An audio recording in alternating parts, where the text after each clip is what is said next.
रात के 11 बज रहे थे। समीर अभी अभी अपने ऑफिस का काम खत्म करके बाहर निकला था। आज उसने ओवर टाइम किया था क्योंकि उसे कुछ पैसों की ज़रूरत थी। वो ललितपुर में रहता था और वहीं के एक प्राइवेट कंपनी में काम करता था। ज़्यादातर वो अपने घर से ऑफिस और ऑफिस से घर जाने के लिए ऑटो का इस्तेमाल करता था या कभी कभी अपने किसी कलीग से लिफ्ट ले लेता था। पर आज पूरी सड़क खाली थी। ऑटो तो दूर की बात, उसे कोई जानवर भी नहीं दिखाई दे रहा था। एक तो अंधेरा था और ऊपर से कोहरा घना था। सर्द हवाएं उससे टकरा कर गुजर रही थी। हाथ मलते मलते यहाँ वहां देखते हुए समीर आगे बढ़ रहा था। वो किसी ऑटो या टैक्सी की तलाश में था, पर उसे कोई भी मिल नहीं रहा था। कुछ यूं ही दूर जाने के बाद उसे अपने पीछे से एक हॉर्न की आवाज सुनाई दी। उसके मन में एक उम्मीद की किरण जगी। उसने पलट कर देखा तो कोहरे में से एक चमकती रोशनी उसके पास आ रही थी। वो एक टैक्सी थी जिसे देख समीर ने राहत की सांस ली और ड्राइवर के साइड पहुंचा। उस टैक्सी का ड्राइवर बहुत अजीब सा था। सीधी स्थिर आंखें, चेहरे पर कुछ चोटों के निशान थे जो अब सूख चुके थे और उसके चेहरे पर एक बेजान सी हंसी थी। एक बार ड्राइवर को देख समीर ने अपने कदम पीछे किए और सोचा, क्या इसके साथ जाना सेफ होगा? उसने फिर यहाँ वहाँ नजर दौड़ाई, पर दूर दूर तक कोई और टैक्सी नहीं दिखाई दे रही थी और ना ऐसा लग रहा था कि कोई टैक्सी आएगी। उसने फिर से उस टैक्सी की ओर देखा जो देखने में बड़ी पुरानी सी लग रही थी। कहीं कहीं डेंट पड़े थे और कहीं स्क्रैच के निशान थे। क्या करूं अब? समीर सोच में डूब गया कि तभी उस टैक्सी ड्राइवर ने उसकी ओर देखा और कहा, आपको जाना है या मैं जाऊं? जिस पर समीर हाँ में जवाब देता है और अपना पता बताते हुए टैक्सी में बैठ जाता है। टैक्सी के अंदर बैठते ही उसे और भी ज्यादा ठंड लगने लगती है। अपने हाथों को मलते हुए उसने कहा, बाहर पहले से इतनी ठंड है और आपने एसी फुल किया हुआ है। वो ड्राइवर सीधा देखते हुए कहता है, एसी बंद है, बस ठंड आज पहले के मुकाबले ज्यादा है। अब समीर क्या कहता, वो बस बाहर की ओर देखने लगा।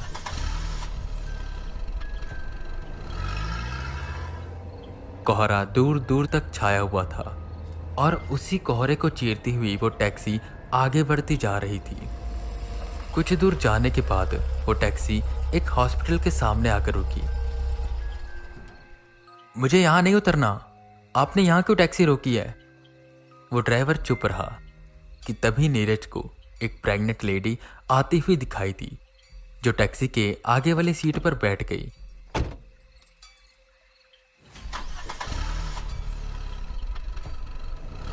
लगता है ये और सवारियां बिठाएगा। मुझे इससे पहले ही बात कर लेनी चाहिए थी कि मुझे अकेला छोड़कर आए, पर अब कर भी क्या सकता हूँ और कुछ बोल भी नहीं सकता। प्रेग्नेंट लेडी है, चलो कोई बात नहीं। समीर मन समझा बस बैठा रहा। इतनी देर में वो औरत बोली, आज पहले के मुकाबले ज़्यादा ठंड है ना? जिस पर टैक्सी ड्राइवर चुप रहता है। समीर उस औरत की इस बात का जवाब देते हुए कहता है, हाँ ठंड तो आज ज़्यादा है। वैसे अब इतनी रात को चेकअप कराने आए थे, आपके हस्बैंड आपके साथ नहीं आए? जिस पर वो औरत हल्का सा मुस्कुराते हुए बोली, नहीं उनकी अर्जेंट मीटिंग थी इसलिए वो आ नहीं पाए। रात को कौन सी अर्जेंट मीटिंग होती है? समीर सोचने लगा। थोड़ी देर यूं ही चुप्पी छाई रही कि तभी वो टैक्सी एक स्कूल के सामने आकर रुकी। अब आप यहां पर क्यों रुक गए? इस वक्त कौन सा स्कूल खुला होता है? समीर इतना बोल के हटा ही था कि उसे दो बच्चों के हंसने की आवाज सुनाई दी। स्कूल का वो गेट खोलकर दो बच्चे बाहर आते हैं और समीर के साथ वाली सीट पर बैठ जाते हैं।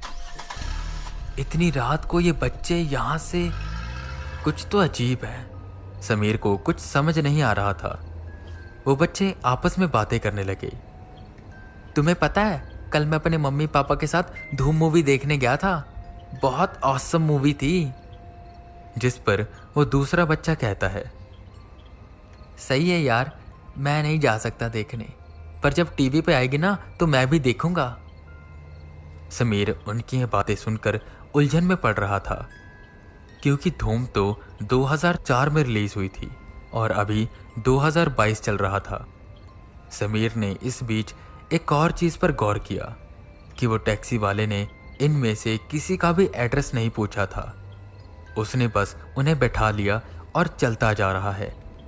धीरे धीरे वो टैक्सी की स्पीड और ज्यादा बढ़ने लगी और वो शहर से थोड़ी दूर जाने लगा। ये आप हमें लेकर कहाँ जा रहे हो?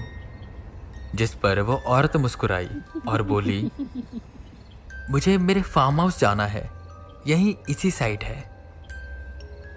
पर पहले आप इन बच्चों को छोड़ देते, इतनी रात हो रही है, इनके मम्मी पापा परेशान हो रहे होंगे, समीर ने कहा।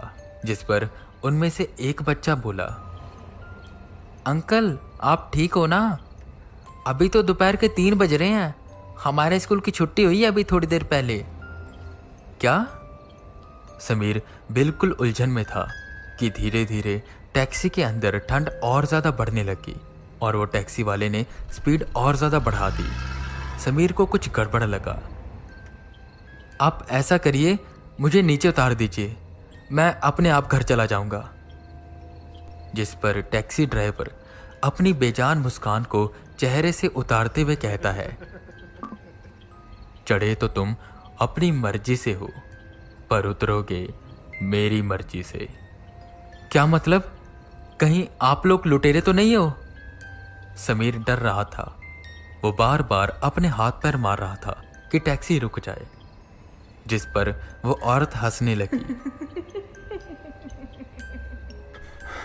ये कहां फंस गया मैं, इससे अच्छा तो पैदल ही घर चला जाता। तभी वो बच्चे समीर का हाथ पकड़ते हैं और कहते हैं, अंकल अंकल आप भी हमारे साथ चलो ना। जैसे ही उन बच्चों ने उसका हाथ पकड़ा, समीर को एक ठंडक का एहसास हुआ। समीर ने उन बच्चों की ओर देखा तो उनकी आंखों के नीचे काले खड्डे पड़ गए थे और उनका शरीर पूरा पीला पड़ चुका था। और ऐसा ही उस लेडी के साथ भी हुआ।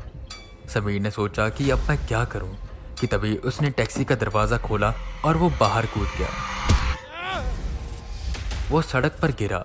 उसने जल्दी से उस टैक्सी का नंबर नोट किया, 0986। उसने ये फैसला किया था कि वो कल इनके खिलाफ कंप्लेंट करेगा। पर सड़क पर जोर से गिरने की वजह से उसके सर पर चोट आ गई थी, जिससे वो वहीं बेहोश हो गया। अगले दिन उसे हॉस्पिटल में होश आया, जहां डॉक्टर उसे बताते हैं कि एक दूध वाले ने उसे सड़क पर बेहोशी की हालत में पाया और हॉस्पिटल छोड़कर गया। उन्होंने समीर की पत्नी को बुला लिया था। समीर दीवार पर पीठ का टेक लगाता है कि उतनी देर में उसकी पत्नी आ जाती है। समीर उसे गले से लगाता है और रोते हुए उसे सारी बात बताता है। अगले दिन समीर उस टैक्सी ड्राइवर के खिलाफ कंप्लेंट लिखाने के लिए आरटीओ जाता है और जैसे ही उसने उस टैक्सी का नंबर बताया कि वहां पर जितने कर्मचारी थे सब हैरान हो गए। पहले तो उन्होंने गुस्से से कहा, लगता है उस रात तुम नशे में थे, इसलिए नंबर सही से नोट नहीं कर पाए। एक कर्मचारी बोला, अरे आप गुस्सा मत करिए, मुझे तो लगता है कि इसे भी रमेश दिखाई दिया है।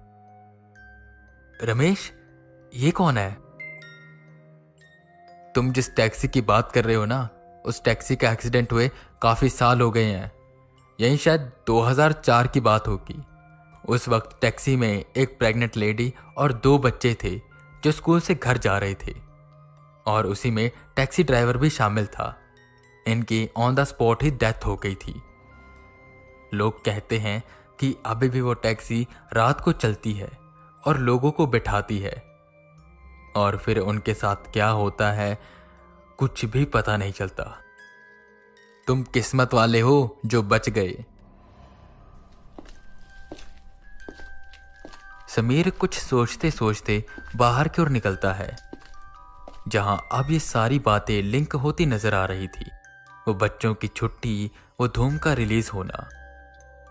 वो डर से कांप उठा और इसके बाद से उसने कभी भी ओवर टाइम नहीं किया और रात के समय उस रोड पर कभी नहीं निकला। कहते हैं वो टैक्सी आज भी रात को सुनसान रास्तों में चलती है और अपनी अगली सवारी की तलाश करती है।